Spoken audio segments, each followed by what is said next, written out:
Hello and welcome to the Fast Track Travel Clinic with me, Simon Calder. And let's start with an issue that's concerning a number of viewers planning an Indian Ocean escape in the new year.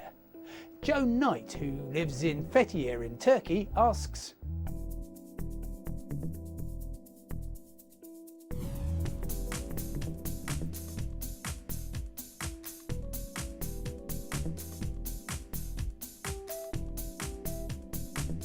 Joan, the Sri Lankans are emulating the Americans by introducing an electronic travel authorization for overseas visitors. You apply online, pay $50 and hope to receive permission to board a plane to the capital Colombo.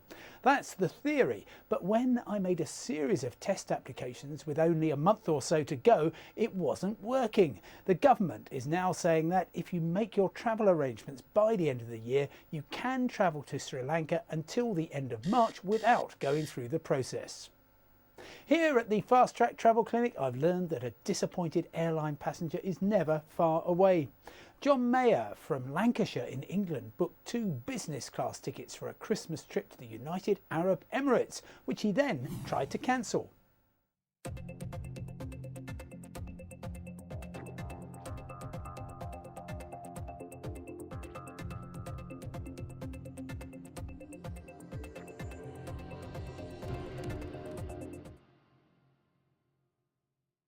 Airlines sell seats in business class to leisure passengers for fares around half the usual price, but in return for a cheap ticket you often, as in this case, surrender all rights to a refund.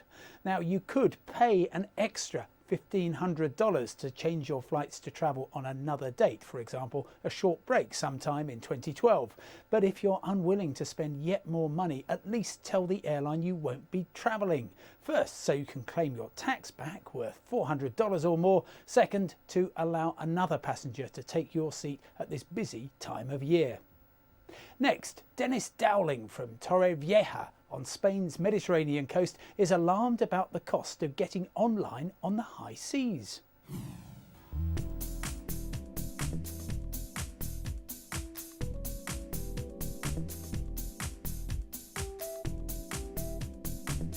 Dennis, cruise lines make good money with their onboard satellite internet service. I've been asked for up to 50 cents a minute, but the rate you mentioned, which works out at 5 cents a second, is even higher. So I checked with Christine Chung, who's the internet manager for the Arcadia, and it appears that a zero has got lost somewhere along the way.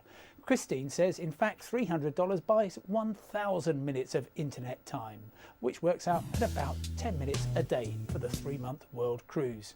And a cheaper solution, just take a laptop and find a cafe with Wi-Fi at each port. Finally, John Pereira from Kent in southeast England plans the trip of a lifetime next year, a 3-month journey around South America, evidently in some style. I have agreed the itinerary and the cost of the trip, but the travel company has asked me to pay the total of $40,000 in full 10 months before departure. Should I pay this amount? No.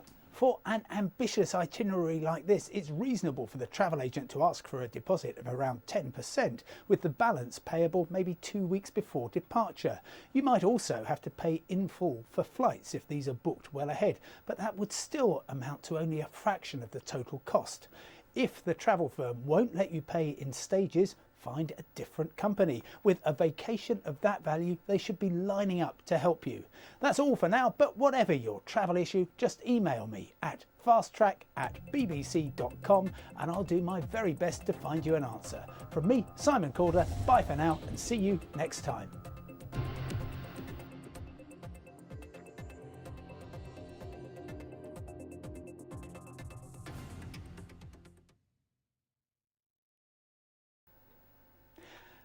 And later on the Fast Track Travel Clinic, advice for anyone anticipating a New Year escape to the Indian Ocean island of Sri Lanka.